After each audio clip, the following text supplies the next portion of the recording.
प्रिय मित्रों नमस्कार, हार्दिक अभिनंदन के साथ स्वागत है आपका हमारे चैनल में।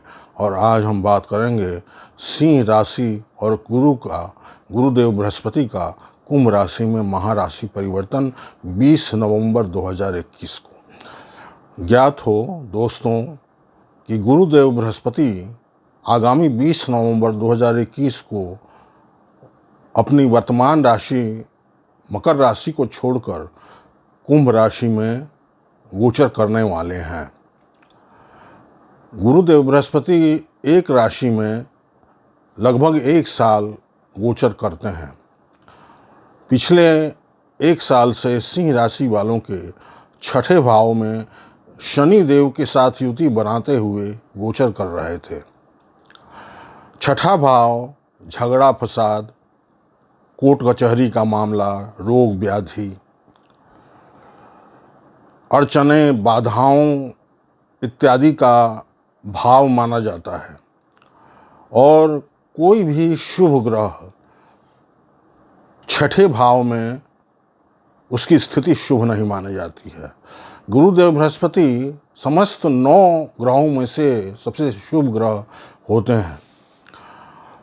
जीवन के समस्त जो शुभ पहलू हैं उसके कारक ग्रह होते हैं गुरु ज्ञान है, धर्म है, बुद्धि है, इंटेलिजेंस है, धन है, धन के कारक हैं, विवाह के कारक हैं, संतान के कारक हैं, संतान अच्छे संतान सुख के कारक हैं, वैवाहिक जीवन, दाम्पत्य जीवन, सुखी वैवाहिक जीवन के कारक ग्रह हैं।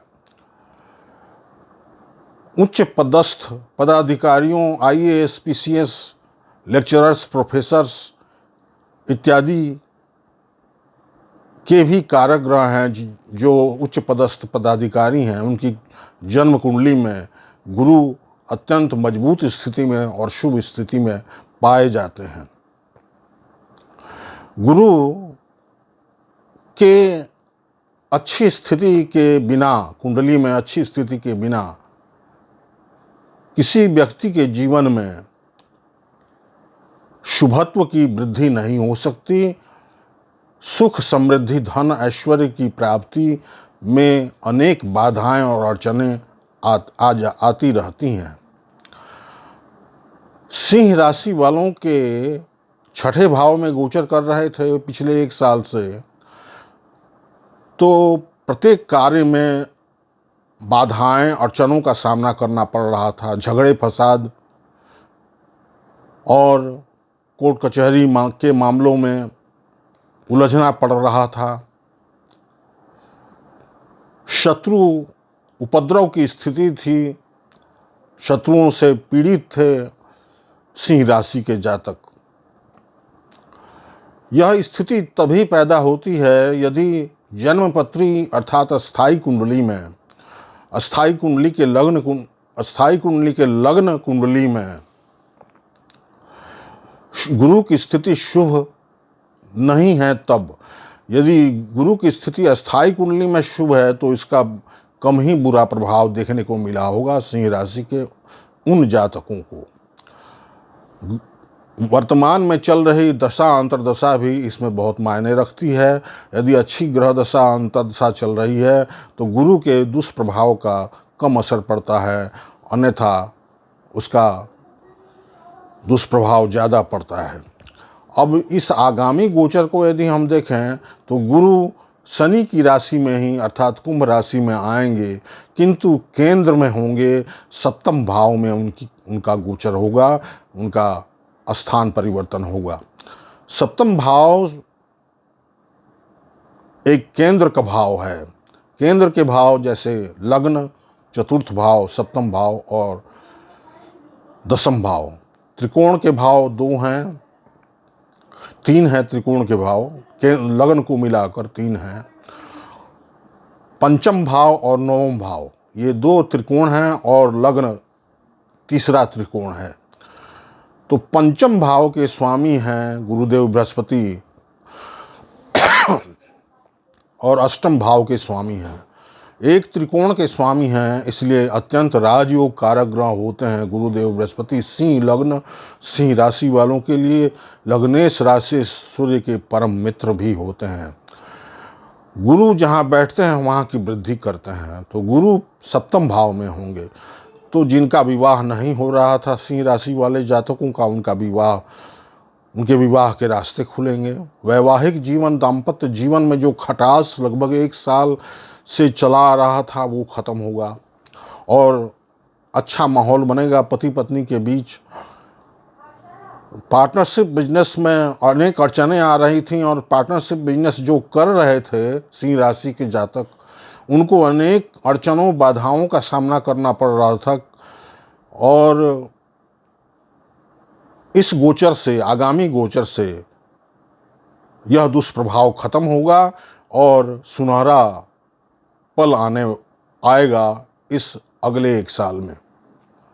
पार्टनरशिप बिजनेस के लिए बहुत अच्छा समय है और रोजगार के लिए भी, जिनको रोजगार नहीं मिल रहा था उनके लिए भी यह बहुत अच्छा समय होगा। गुरु की 3 दृष्टियां हैं, 5, 7 और 9। पंचम दृष्टि एकादश भाव पर होगी तो लाभ की प्राप्ति होगी, लाभ के मामले में बढ़ोतरी होगी। अनेक स्रोतों से आगम की प्राप्ति होगी और बड़े भाई बहनों का सहयोग प्राप्त होगा, मनोइच्छित फलों की प्राप्ति होगी। गुरु की सप्तम दृष्टि लग्न पर होगी तो लग्न एक त्रिकोण है, आपका संपूर्ण व्यक्तित्व है, आप स्वयं हैं। इसलिए गुरु की शुभ दृष्टि जब लग्न पर पड़ेगी तो समझ लीजिए कि हर जीवन के प्रत्येक पहलू में आपको सफलता ही सफलता नजर आएगा और शुभत्व की प्राप्ति होगी। आत्मविश्वास में बढ़ोतरी होगी, मान प्रतिष्ठा में बढ़ोतरी होगी, धन सुख समृद्धि ऐश्वर्य में वृद्धि होगी। उनकी नवम दृष्टि तीसरे भाव पर होगी तो साहस पराक्रम में वृद्धि होगी, छोटे भाई बहनों का सहयोग प्राप्त होगा, पड़ोसियों से अच्छा संबंध बनेगा और